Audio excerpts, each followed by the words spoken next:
সবাই মোবাইলের cash clean করে থাকি, কিন্তু কম্পিউটার কিংবা ল্যাপটপের কি ক্যাশ ক্লিন করা যায়? তার আগে জেনে নিই ক্যাশ ক্লিন না করলে আপনার কম্পিউটার কিংবা ল্যাপটপের কি কি প্রবলেম হতে পারে। আপনার ল্যাপটপ কিংবা কম্পিউটার অনেক স্লো হয়ে যাবে আর আপনার ডিভাইসটি ওভারহিটিং হয়ে যাবে, যার কারণে আপনি ঠিকঠাক মতো কাজ করতে পারবেন না। তাহলে ওভারহিটিং কিংবা ল্যাপটপ কম্পিউটার ফাস্ট করার জন্য আমাদের ডেস্কটপ ক্লিন করা খুব ইমার্জেন্সি। তো চলুন কথা না বাড়িয়ে দেখে নেই কিভাবে আমরা ল্যাপটপ কিংবা কম্পিউটারের ক্যাশ ক্লিন করব। প্রথমে আমরা এখান থেকে সার্চ অপশনে আসবো, এখানে টাইপ করবেন ডিস্ক ক্লিন আপ। দেখেন একটি অ্যাপ্লিকেশন শো করছে, সেখানে ক্লিক করব, এইরকম একটি পপ আপ শো করবে। এখানে ডাউন অ্যারো কিতে যদি ক্লিক করি তাহলে আপনার সবগুলো পার্টিশন এখানে শো করবে। আপনি কোন পার্টিশনটা ক্লিন করতে চাচ্ছেন সেই পার্টিশনটা সিলেক্ট করে ওকে বাটনে ক্লিক করবেন। এবার পেজটা রিলোড হবে। এই পেজে আসার পর আপনাকে সিলেক্ট করতে হবে। বাই ডিফল্ট আকারে দুইটা সিলেক্ট করা থাকবে, ডাউনলোড প্রোগ্রাম ফাইল আর হচ্ছে টেম্পোরারি ফাইলগুলো।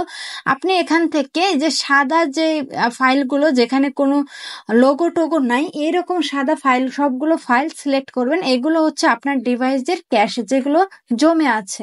সো আমি সবগুলো দেখে দেখে সিলেক্ট করে নিচ্ছি। সিলেক্ট করা শেষ হলে নিচে দেখেন ক্লিন আপ সিস্টেম, এখানে ক্লিক করব। আবারও এরকম একটি পপ আপ ওপেন হবে। এই পপ আপ থেকে আমরা ক্লিক করেই থাকবে, এখানে ওকে ক্লিক করব। আবারও এই পপ আপটি একটু লোড হবে। ওকে, এই পেজ আসলে আবারও আপনাকে চেক করতে হবে যে আপনি যেগুলো সিলেক্ট করে দিয়েছিলেন ওইগুলো সিলেক্ট আছে কিনা। সিলেক্ট করা হয়ে থাকলে বা না থাকলে আপনি সিলেক্ট করে দিবেন, দেওয়ার পর ওকে বাটনে ক্লিক করবেন। এবার এখান থেকে ডিলিট ফাইলস এখানে ক্লিক করবেন, সময় নেবে ক্যাশগুলো ডিলিট হওয়ার জন্য। ওকে, ক্যাশ ক্লিন হয়ে গেছে। এবার আবারও সার্চ বারে আসবো, এবার কমেন্ট বক্সে লিখবো সিএমডি, লেখার পর কমেন্ট বারটি ওপেন করব। এখানে এসে লিখবো ipconfig/DNS, আমি লিখে দিচ্ছি। এবার কিবোর্ড থেকে এন্টার প্রেস করব। ও আমি এখানে একটা স্পেস দেওয়ার দরকার ছিল, আমি স্পেসটা দিয়ে নিচ্ছি, আপনারাও স্পেস দিবেন।